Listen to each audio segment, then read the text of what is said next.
Жок дегенде 1 тыйындан болсо дагы, 2 тыйындан болсо дагы, 10 тыйындан болсо дагы ушинтип өзүңүздү көндүрүңүз да. Диндин ушунчалык баалуулугун отуруп ойлонсоңуз акылыңыз жетпейт да. Кимде ким Аллах десе, Аллах субханаху ва таала ага ушунчалык күч кубат берет экен, иммунитет берет экен, андай күч кубатты эч бир нерседен ала албайсыздар. Жок, мондаке мен Курандан уккум келип жатат. Сиз айттыңыз го, Куранда бардыгы бар дедиңиз го.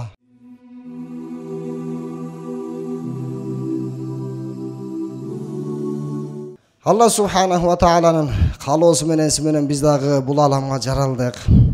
Bardığыбыз тең. Biz konokpuz.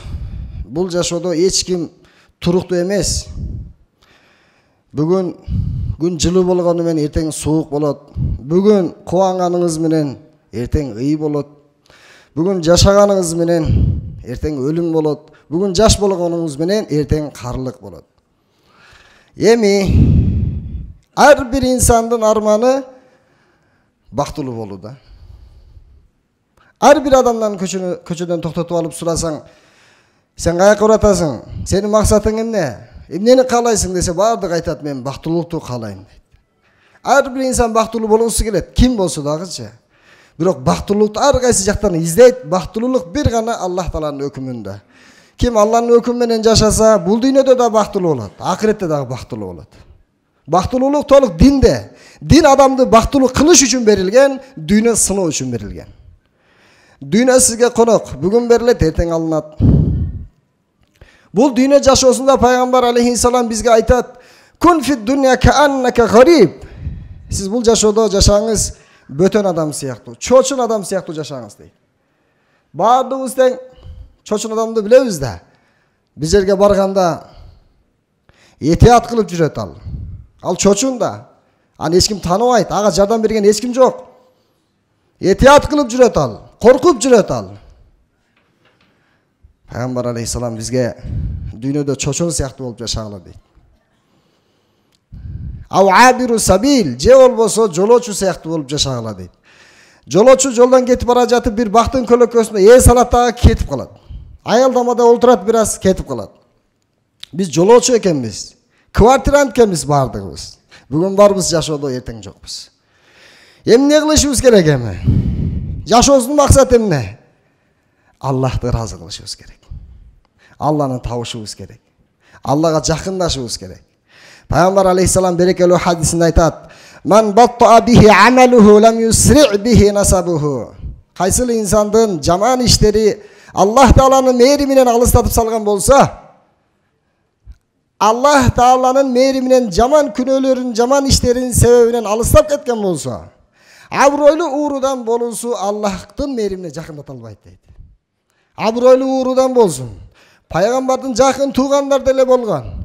Birok amallары начар boldu. Paygambarlar aарды Allah'a jakındata algan jok. Nuh, Lut paygambarlar özlerinin ayallarına iman bere algan jok.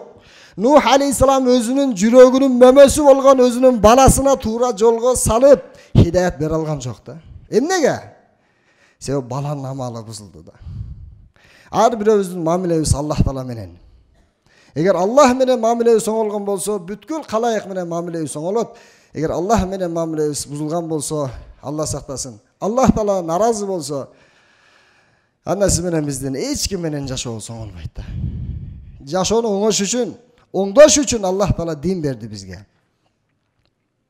Эми dinde бүт нерселер айтылган да, икир-чикирине чейин. Эч нерсе калган эмес. Ma farratna fil kitabi min şey. Allah Taala aytat, biz ıyık Kur'an Kerim'de hiç nerseni kaldırgan jokuz. Bardığını açık kılıp bayandap koyduk deydi. Büt bardığın. Bir mollake uşul ayatты tafsirlep, uşul ayat aytıp jatsa, jamaattan biri turat kol götürüp, mollake ruhsat mı? Sura bereyim. Emne surаңыз бар dese, Allah Taala baарын aytıp salgan bu Kur'anda deydi. O baарын aytıp salgan. Eçteke kalgan emes be? Жоқ, қалған емес. Аябай таң қалады.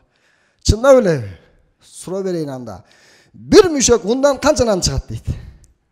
Bir мүшек ундан сураны карасаңыз, bir мүшек ундан канча нан чыгат. Эми канча эмне пайда бул сурадан? Анан алым киши айтат, сиз нан жапкан навайчылар бар го? Жолдун жээгинде, базарларда, ошол навайчыга барасың, нан жасаган. Нан бышырган адамга барып, бир мүшөк ундан канчадан чыгат десеңиз, бардыгын сизге төкпөй чачпай айтып берет. Лепешка канча чыгат, бөлкө канча чыгат, токоч канча чыгат, бардыгын айтып берет. Борсок канча чыгат, аны да айтып берет. Жок, молдеке мен Курандан окугум келип жатат. Сиз айттыңыз го, Куранда бардыгы бар дедиңиз го. Куранда деле калып кеткен окшойт бир нерселер дейт. Бир мүшөктөн канча нан чыгат десем, айта албадыңыз десе, айта алам дейт. Курандан айта аласызбы десе, Курандан айта алам дейт. Кана айтыңызчы анда. Навачыга жөнөтпөй мени өзүңүз эле Курандан далилдеп салыңызчы десе. Аллах Таала үй Куранда айткан: "Фасалу ахла зикри ин кунтум ла та'ламун." Эй менин пенделерим, эгер бир нерсени билбесеңер, түшүнбөсөңөр, билгендер бар, ошолордон сурап алгыла дейт. Навачыдан барасагы сурасаңыз айтып берет. Бул дагы айтылган дейт. Демек Куранда, хадисте бир дагы жашоодогу нерсе калып кеткен эмес. Ийне, жибине чейин толук айтылган да. Ошол толук дин. Карасаңыз диндин ушунчалык айкөлдүгүнө, диндин ушунчалык баалуулугун отуруп ойлонсоңуз акылыңыз жетпейт да.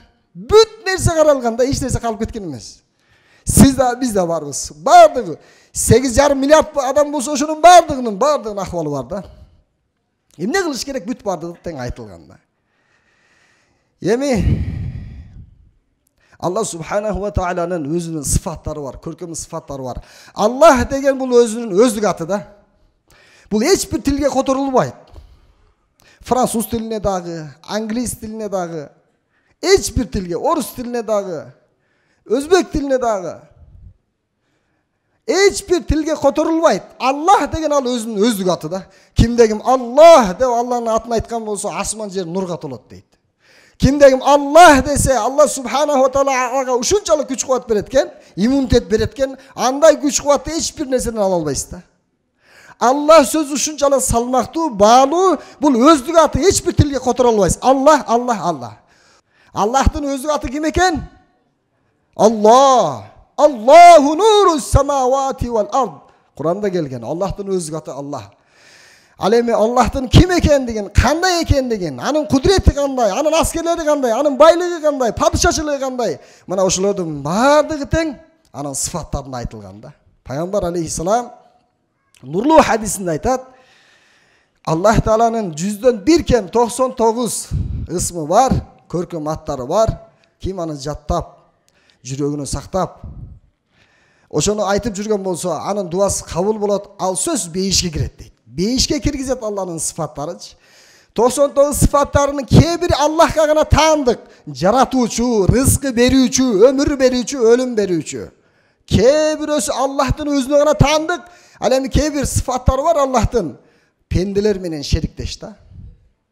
Мисалы мээримдүүлүк, адилеттүүлүк, сабырдуулук жана башка.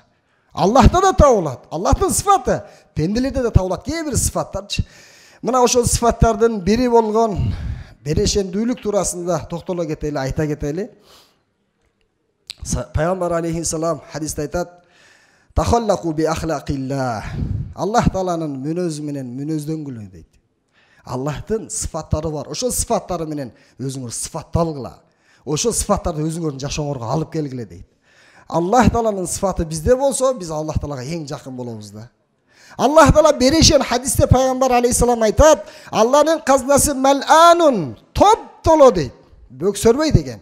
Алланын казнасында бүт нерсе бар. Рахат та бар, азап та бар. Эмнен издесеңиз бүт асман жердин казнасы Аллахтын колунда.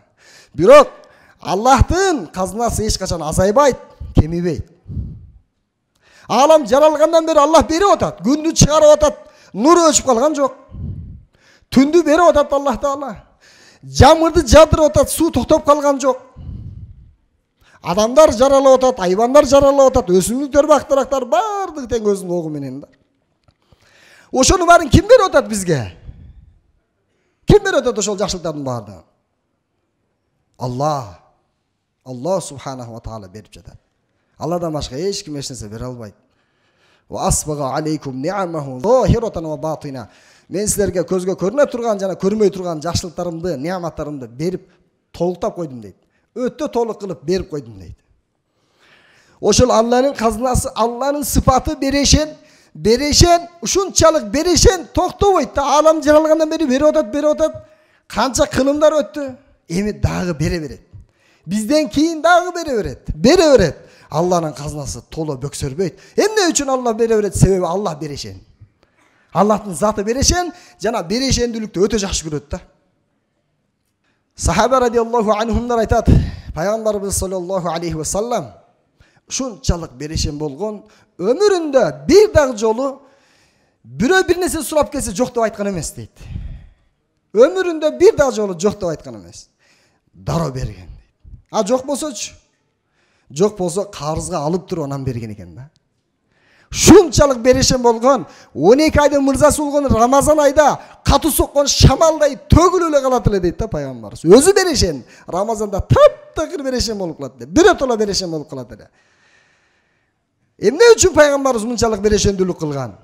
Бир хадисте келет. Бир тоолук адам пайгамбар алейхисаламга келди да сурады. О Аллахтын элчиси сиз, Аллахтын элчисизби? Пайгамбарсызбы сиз? Пайгамбармын.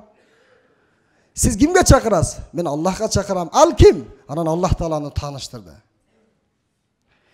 Ben Müslüman bolsam bana payda tiye ve kişine jardan bere alasızbı finans jaktan degende. Peygamberimiz ova dedi. Emne bere alasız bana dedi. Dedi iki toğunun ortasında koktuda jayılıp жүргөн үйür koylardı gördün mü eskilerdi deydi. Ova gördüm. Oşonun bari seniki deydi. Karasanız. Allah berişen zat. Çegi jok berešen. Пайгамбар алейхисалам бизге берешендүүлүктү үйрөтүп кетти да. Ушул эки тоонун ортосундагы үйүр койлордун баардыгы сеники дейт. Анда 5000 барбы, 10.000 барбы, 100.000 барбы, Аллах билет аны канча экендигинчи. Шу тоонун ортосунда коктудагынын баарын ала бер, койлордун баарын айдап кете бер. Шунун баары меники сага бердим дейт. Жанагы инсан ушунчалык өзгөрө түштү да. Таң калды, шок болду. Өмүрүндө мындай болгон эмес да. Birden bir nese sorsa berбейт го адаттачы. Bir жол сурайсың берет, эки жол сурайсың берет. Үчүнчүсүндө бербейт. Же жок деп коет. Же болбосо телефон албай коет. Туурабы? Ушундай го негизи. Аллахтан сурабасаң Аллах капа болот экен. Берешен затта берип туруш керек да. Аллах берип турганды жакшы көрөт. Сурабасаң капа болот экен, наразы болот экен. Неге пендем сурабайт деп. Эмне үчүн ата эне өзүнүн кенже кичинекей баласын жакшы көрөт билесиздерби? Баарыбыз билебиз. Себеби ал өтө көп кайрылат да. Атасына, энесине, ата деп өтө көп кайрылат. Чоң балдар анча кайрылбайт. Чоң балдар канча жакшылык кылса дагы кичинекей баласын ата дегени жагат. Эмне үчүн? Сурап атпайбы ал? Ата деп атат. Апа деп атат. Кайрылып атат ал ата энесине. Эми кайсыл пенде Аллах деп турса, Алла сүйнөт экен, берип турат экен, жакшы көрөт экен. Дагы сурачы, дагы берейин, эселеп берет экен да. Дүйнөдө эле берген ушунча. Ахиретте канча? Чексиз. Кичинекей жакшылыгыңызды фалуаху дейт. Өзүңдүн жылкың, өзүнүн кулунду чоңойткондой, атты чоңойткондой Аллах Таала чоңойтуп берет экен да. Ушунчалык чоңоюп кетет, ал тоодой жакшылык болот экен да. Ва ма тунфику мин шайин фахуа юхлифу. Эмнени берсеңер мен силерге ордун берем дейт да. Аллах Таала бергенди жакшы көрөт экен. Аллах Таала бергенди жакшы көрөт экен. Аллах Таала менен биз көп сурашыбыз керек экен Аллах Тааладанчы. Пендеден сурасаң пенде жаман көрөт. Наразы болот, тарынат. Ошого баарыбыз Аллах Тааладан көп сурайлы иншалла. Пендеден сурасак Аллага жакпайт экен. Жанагы инсан пайгамбар алейхисаламга келип туруп сурады. Мага эмне бере аласыз дегенде, эки тоонун ортосунда коктудагы баардык койлорду, эчкилерди бергенде, ошол жерден өзүнүн коомуна чуркап кетти айдабастанчы. Койлорду айдабастан чуркап барып туруп, менин коомум, силер Мухаммад пайгамбарды жамандап жатасыңар, анын аркасынан сүйлөп жатасыңар, жала жаап жатасыңар. Бирок билесиңерби, пайгамбардын кандай адам экендигин дейт. Кедейликтен таптакыр коркпойт экен ал. Бир нерсе сурасаң берет экен. Эки тоонун ортосунда койдун баардыгын мага берди деген да. Адамдар бизге дагы дүйнө береб экен деп келип, дүйнөнү бир үмүт кылып, бир нерсе берилип калат экен деп келет, пайгамбардын алдына келгенден кийин, бир аз убакыттан кийин дүйнөдөн дагы пайгамбар кымбат болуп кетет ал үчүн. Аллах кымбат болуп кетет, дин кымбат болуп кетет. Ошондуктан бул берешендүүлүк көптөгөн инсандардын хидаятына себеп болгон. Пайгамбар алейхисалам берешендүүлүгү менен көптөгөн адамдар хидаят жолуна келген, ислам жолуна келген. Ошого биз Аллахка моюн сунган, Аллага иман келтирген пенделер берешен болушубуз керек экен бири-бирибиз мененчи. Аллах субханаху ва таала 124 миң деген пайгамбарларды жөнөткөн болсо, Ошол пайгамбардын ичинен 5 пайгамбарды тандап алган да. Пайгамбарлардын ичинен дагы ыйык пайгамбарларды тандап алган. Ошолордун бири Абул Анбия, пайгамбарлардын атасы деген наамга ээ болгон Ибрахим алейхиссалам.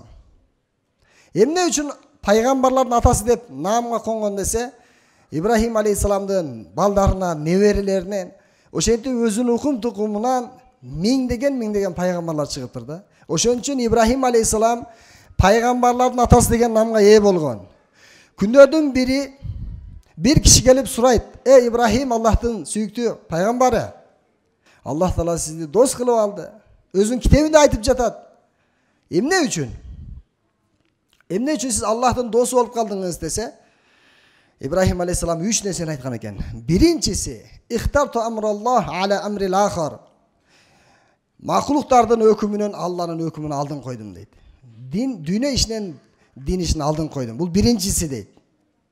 İkincisi, Allah Taala maga bergen жоопкерчилик moynumda. Ertin Allah'ın aldına barganda suralam. Mına oşol жоопкерчиликтен korkup, her bir adamga davat kılıp, her bir insanga koşomat kılıp, jaktırsa dagı, jaktırбаса dagı ötө minnet kıldım deydi. Bu ikinci.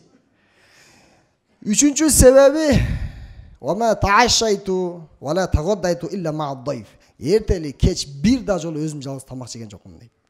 Alыс saparlarga barıp, bürönü taap gelip, anan el menen oşo jegen eken da, bir da jolu öz жалгыз jegen emes, katıp jegen emes, şunçalık berešen bolgon. Oşo sıfattardın negizinde Allah'ın hükmünü aldın koyup, Allah bergen жоопкерчиликти sezip, jana oşoga mehnat kılıp, anan üçüncüsü berešendүүлүк kılgan eken da, İbrahim aleyhissalam. Şunçalık berešen bolgon, alыс jaktarga çeyin barıp, adamdardı çakırıp keletele tamakaç. Ismenen biz dagı Allah subhanahu wa ta'alaga jana Peygamber aleyhissalamga oşoş biz dagı berešen boloylu da. Berešendүүлүк hadiste gelet, beyişte bir darak barken anın atı berešendүүлүк daragı. Anın şağı bul dünyögө çeyin түшкөн da. Kimdegim berešen bolsa, al Allah'a jakın bolot. Beyişke jakın bolot, adamlarga jakın bolot, anan tozoktan alыс bolot ken berešen insançı. Eğer sarang bolsa birinciden Allah'tan alыс bolot, eldeden alыс bolot, beyişten alыс bolot, tozokko jakın bolot eken. Allah subhanahu wa ta'ala emneni biz bergen bolsok, oşonu kayra Allah joluna berip, jakşı işleri kılışыбызды Allah Taala kalay degen. وَمَا تُنْفِقُوا مِنْ شَيْءٍ فَإِنَّ اللّٰهَ بِهِ عَلِيمٌ. Emneni sizler bergen bolsalar men oşolordu bilip turam deydi. Allah subhanahu wa ta'ala bizge emneni bergen bolsa ne üçün beripdir? Biz oşol nerselerdi Allah joluna bir jakşı işlerge sarptaş üçün, beriş üçün beriptir da. Bir jolu bir saparda bir insan çölde getip bara jatsa, buluttan ün ugat da. Palançanın eginin sugar degen ündü ugat. Anan oşol jerge şunçalık katun nöşör jamgır düşöt. Anan çoğulup bir arka kuyulatdagı bardыгы agıp jönөйт da. Anan bul su kayak oratkende arkasından erişip barsa bir adam ketmeni menen sugarıp жатпыр эгиндерин. Anan surады, sizin atыңыз kim dese, menin atım palança deydi. Buluttan ukkan ündü uktu da. Menin atım palança. Buluttan ukkan da palança adamdın bağın sugar degen ündü ukkan da. Anan janak adamdın atın surasa oşol adam eken, dal özü eken da. Anan emne üçün men atımды surap жатасыз dese, men buluttan ушундай ün uktум, sizin atыңыз çıktı. Sizdin egin tigiниңизди сугарсын деген өкүм чыкты. Ошого мен сиздин ушул суунун аркасынан издеп сизди таап алдым дейт. Бул жерде сиз кандай bir өзгөчөлүгүңүз бар? Ушул суу өзүнөн өзүндай агып атат, кайыптан түздөн түз Allah Taala sizге берип атат. Эмне үчүн бул десе? Айтат, мен дыйганчылык кылам, аны 3кө бөлүп коем дейт. Биринчиси, мен аны сарптайм, берешендүүлүк кылып туруп берем дейт адамдарга, сурагандарга берем дейт. 3төн 1-ин берип салам. 300 ming bolsa 100 mingin berem. Dagı 100 ming uy bile bala çakan menen tirişilik kılam, anan kalganı bolsa üröngө keyingi жылга saktap koyom deydi. Gördünüz mü? Berešendүүлүк kıldı ele Allah Taala kayıptan al insanın hacatlarını, muhtaçlıklarını büdürüp koydu da. Sahaba radiyallahu anhumlardan dagı jaşoosу bizge ötө үлgü. Köptөгөн sahabalardan berešendүүлүk aytılgan Ayşe apabız uşunçalık 100 ming degen altın akçalары бар ele. Бирок оз ачайын дегенде сууга дагы акчасы калбаган учурлар болгон да. Шунчалык берешен болгон. Сахаба радиаллаху анхумдар көптөгөн суммада зекет важип боло турган, көптөгөн сумма колунда акча болсо дагы, бирок 1 жыл айланбагандыктан зекет өмүрү төлөгөн эмес да. Себеби зекет болуш үчүн 1 жыл айланыш керек. Алардын байлыгы 1 жыл айланбайт эле, жок болуп кетет эле кайрачы. Аллах Таала менен содалашат. Аллахка берсең, Аллах Таала берет да. Бирди берсең, Аллах Таала 10ду берет. Абдурахман бин Ауф деген сахаба ушунчалык берешен болгон, өзүнүн казынасын 3 жолу толугу менен бошоткон экен да. Эчтеке калтырбай бардыгын берешендүүлүк кылган. А бирок Аллах Таала анын байлыгын топурак кылып койду. Кайда барса, топурак сыяктуу көп эле, байлыгы сансыз эле. Bir жолу Айша апабыз Медина шаарында олтурса, жер титиреп кетет да. Дүңгүрөп кетет. Бул эмненин үнү деп анан кызматчыларын жөнөтсө, Абдурахман бин Ауф Йемен шаарынан 700 төө ар бирөөсүнүн үстүндө көптөгөн жүктөр бар экен, салмактуу, кымбат баалуу жүктөрү менен, товарлары менен кошо келатыптыр. Ошол төөнүн салмагы, жүктүн салмагынан Медина шаары дүңгүрөп кетти дейт. Айша апабыз, силер айтып койгула, Абдурахман бин Ауф бейишке кирет. Бул пайгамбардын сахабасы, бирок эң акыркы кирет, жөргөлөп бейишке кирет деди. Ушул сөз жеткенде ушунчалык ыйлады, ушунчалык өкүнүп, Алла, мен туруп бейишке киришим керек, отуруп эмес, жөргөлөп эмес, туруп киришим керек деп бардык байлыгын дагы сарптады да. Ушунчалык сарптаган да. Биз дагы сарпташыбыз керек да. Биз канча сарптасак, ошончолук Аллах Таалага жакын болобуз да. Берген кол алган колдон салмактуу. Берген кол бул жакшы. Берешендүүлүк. Кимдегин берешендүүлүк кылса, Аллах Таалага жакшы күмөндө болгон үчүн берешендүүлүк кылат да. Бирөөгө бере алат. Эмне үчүн Алла мага ордуна берет дейт. Эгер берешендүүлүк кылбаган болсо, жаман күмөн, муну берип койсом кайра болобу, менде болбойбу? Кедей болуп калсам эмне болот? Жаман күмөн бул. Ошон үчүн жакшы күмөн кылышыбыз керек. Анын үчүн беришибиз керек, берешендүүлүк кылып бири-бирибизгечи. Кайс деген рахматуллахи алейхи өтө бай улуу инсандардан болгон да. Күндөрдүн биринде ооруп калат. Ага келген адамдар көп экен. Таалим алат, тарбия алат, зиярат кылат, көптөгөн адамдар дүйнөнүн булуң бурчунан келет. Ооруп калса эч ким келбей коет да зияраткачы. Я Алла, бул эмнеси? Мен эгерде балам өтүп кетсе, балык шаарынын жармы келиш керек эле, жармы келет эле. Бирок мен ооруп калсам, бир дагы адам келген жок зияратка. Эмнеге мындай болду? Деп аябай кыжалат болот. Элдер айтышат, сиз көп берешендүүлүк кылбадыңызбы? Элдерге берешендүүлүгүңүз менен келген адамга жок дебей, пайгамбардын сүннөтүн тирилтти, бере бердиңиз, жок деген жоксуз, бере бердиңиз. Элдер көп сизден ала берип, эми келе албай жатат дейт да. Эми карзы төлөмөйүн кантип зияратка барам деп келе албай жатат дегенде, ошол себептен келе албай жатабы дейт. Анда ошол бардык мага карыз болгон адамдарга айтып коюңуз, мен алардын кечирдим карыздарын дейт да. Эми караңыз, эми элдердин келишин ушунчалык адамдар көп келет, элдердин тыгындан дарбазасы кулап сынып калат да бир жагачы. Ушунчалык берешен инсандар болгон да. Биз дагы берешендүүлүк кылайлы. Биз берешендүүлүк кылсак өзүбүзгө кылган болобуз да. Бир жакшы иш кылган болсок, мейли Али радиаллаху анхунун Фатима радиаллаху анха менен болгон берешендүүлүгүн карасаңыз, Куранда келген, Аллах Таала Куранда айтып койгон да. Хасан Хусейн балдар ооруп калат. Эми ушул балдар оңолуп кетсе, ден соолугу жакшы болуп кетсе, сак болсо, биз 3 күн орозо кармайбыз деп күйөөсү менен аялы ниет кылат да.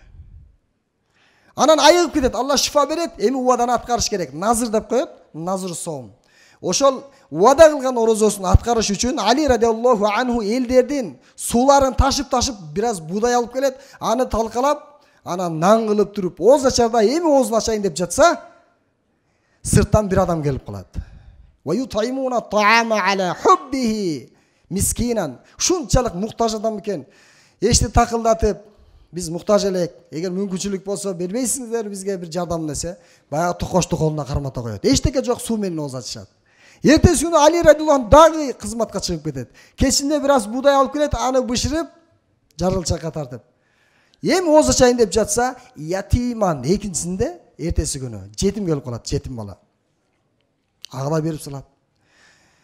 Үчүнчү күнү дагы бир жолу кызмат кылып, анан үчүнчү күнү кечинде ооз ачайын деп кичине буудай алып келсе, туткун адам келип калат да. Бирок үчөөсүнөн тең баш тартпайт. Өзү муктаж. Өзү жакшы көрүп турса да, бирок ошол нерсени башкаларга берип салган да. Бул сахабалардын сыфаты. Эми бизге өзүбүз муктаж болуп турсак да, бирөөгө бере албасак, жок дегенде өзүбүздүн байлык бийлигинен башкаларга бергенге аракет кылайлы. Себеби Пайгамбар алейхисалам адамдардын 4 түрүн айтып кетти. Биринчи инсан, Алла субханаху ва таала ал инсанга байлык берген, дин берген эмес, дин түшүнүгүн берген эмес дейт. Ал байлыктын бардык бөлүгүн жамандыкка иштетет, тууганчылыкты улоого иштетпейт, садакага иштетпейт, жакшылыкка иштетпейт, жетим жесирге иштетпейт, жалаң күнөөгө иштетет. Бул эң бактысы инсан дейт. Экинчи түрлүү инсан бар. Ал инсан эчтеке жок, байлыгы, бийлиги жок, динден дагы түшүнүгү жок экен. Эгер менде байлык болсо, жаман иштерге барат элем, жана биринчи адамга окшоп дейт. Ниети жаман, ошондуктан ал экөөнүн күнөөсү бирдей дейт.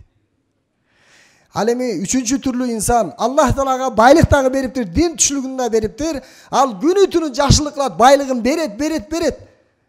Динден да кабары бар, байлыгын дагы туура иштетет. Бул эң бактылуу инсан экен да.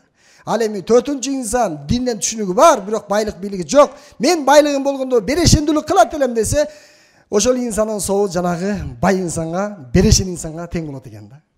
Ошон үчүн хадистерде, риваяттарда келет. Бану Исраил коомунда чөлдө бир инсан кетип бара жатып, ушунча кумдар, эгерде буудай, арпа болсо, мен Алла жолуна берип муктаждарга сарптайт элем дейт. Ошол жакшы ниетинин берекетинен Аллах Таала кыямат күнү ошончо буудайды сарпта деген сооп берет. Ниет канчалык караңыз. Берешендүүлүк кыла албасаңыз, ниеттен баштаңыз. Эгерде берешендүүлүк кылам деп, баянды угуп, кызыгып, берешендүүлүк кылып, бардык байлыгыңызды берип коюп, эртең өзүңүз муктаж болуп сурай турган деңгээлде болбош үчүн жок дегенде 1 тыйындан болсо дагы, 2 тыйындан болсо дагы, 10 тыйындан болсо дагы ушинтип өзүңүздү көндүрүңүз да. Ошентип бардыгыбыз тең берешендүүлүккө ниет кылайлы. Бардыгыбыз тең Аллах Таала бизге эмне берген болсо берейли. Мейли байлык болсун, бийлик болсун. Кур'ан аятында тозокко түшүп туруп, бирок эмне тозокко түшүп калат? Өкүнгөнү валам накуну туимул мискин. Муктаждарга бербептирбиз, тамак жедирбептирбиз, жакшы иш кылбаптырбыз деп өкүнөт экен да. Ошон үчүн сиз менен тамак берүү, бирөөгө кызмат кылуу, берешендүүлүк кылуу бул өтө жакшы амал. Бул сизди Аллахка жакындатат. Шайтан коркпойт дейт. Бир инсан ибадат кылса, илимдүү болсо, динге кызмат кылып атат, бирок сараң да, бергиси келбейт. Бирөө берсин деп турат. Өзүндө бар, бербейт. Бул инсандан шайтан коркпойт экен. Себеби тозокто сараңдык деген дарак бар экен, анын шагы бул дүйнөгө түшкөн. Ким сараңдык болсо, тозок алып кетет экен да. Берешен бул бейиште өскөн дарак, ал сөзсүз түрдө ал инсанды бейишке алып кетет. Ошон үчүн шайтан өмүр бою кылган азгырыгын текке кетип калабы? Бул берешендүүлүк кылып атат. Аллах Таала ушул берешендүүлүгүнүн себебинен жана бейиштеги дарак муну бейишке алып кетип калабы деп өкүнөт экен да. Кыжалат болот экен. Ошондуктан бардыгыбыз берешендүүлүккө ниет кылдыкпы? Аллах Таала баарыбызды берешен, колу ачык кылсын.